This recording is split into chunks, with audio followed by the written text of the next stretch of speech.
Congress party कहती है कि जातिगत जनगणना होनी चाहिए, तो आप पीछे हटते हैं। अब इतने सालों से तो मोदी जी खुद ही कह रहे हैं कि हम ओबीसी हैं और ओबीसी का विकास हम कराएंगे।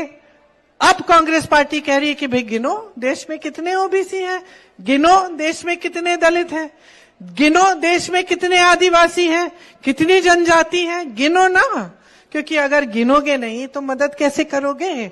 अगर मुझे मालूम नहीं कि इस भीड़ में 100 ऐसे लोग हैं जो गरीब से गरीब हैं, और मुझे मालूम नहीं कि इनके पेट में खाना भी नहीं जाता, इनकी खेती भी नहीं हो रही है, मजदूरी नहीं कर पा रहे हैं, कुछ नहीं है इनके पास।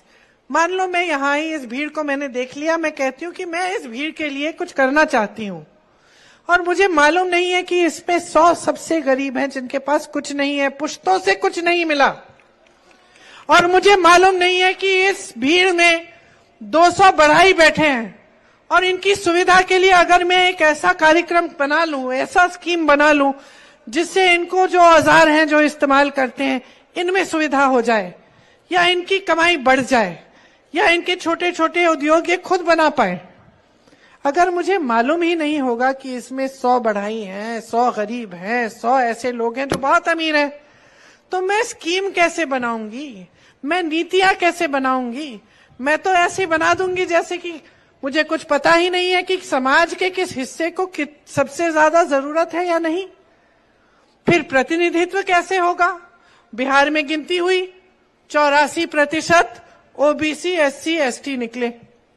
अब आप देखिए, बड़ी बड़ी मीडिया की कंपनी है, इनके जो मालिक हैं इनमें से क्या 84% दलित ओबीसी एससी एसटी है? नहीं। फिर आप देखिए, बड़े बड़े विश्वविद्यालय हैं, बड़े बड़े विश्वविद्यालय के जो वाइस चांसलर हैं, क्या इनमें प्रतिनिधित्व है? नहीं। बड़े बड़े डॉक्टर? नहीं।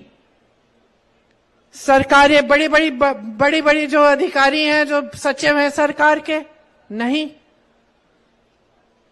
तो फिर हम एकता, हम सबकी तरक्की की बात कैसे कर सकते हैं? तो हम कह रहे हैं भाई गिनती करो, गिनती करोगे तो पता चलेगा। भाजपा वाले कह रहे हैं हम सबका विकास करेंगे लेकिन सबकी गिनती नहीं करेंगे। डर गए, क्योंकि भाई गिनती करोगे तो सही मायने पे धरातल पे गहराई से काम करना पड़ेगा।